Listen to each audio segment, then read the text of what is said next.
Can People my ask the marriage work question if often my about, spouse can cheated? my marriage survive after there's been infidelity? Now, if there's been infidelity, that's one of the grounds for divorce in the marriage. So that's a ground for divorce. But if you want your marriage to work, your marriage can work and rebound if it's been infidelity. But you have to work it.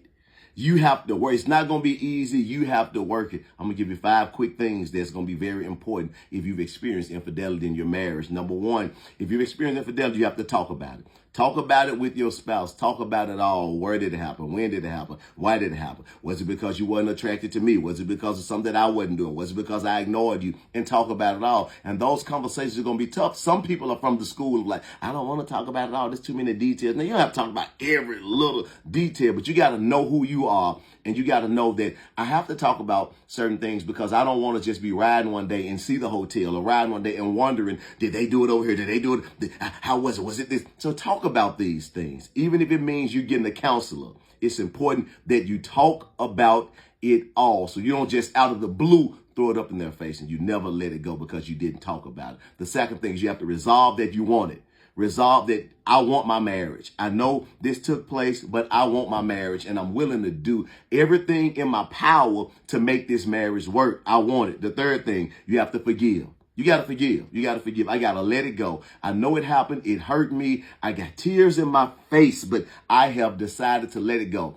When people make comments like this, I forgive them, but I don't forget it. No, that's an indication that they truly hadn't forgiven the person, that they're still holding on to it. So if you're going to manage to make your marriage work, you have to be willing to let it go. I got to let it go. The fourth thing is to rebuild trust. You got to work on rebuilding the trust.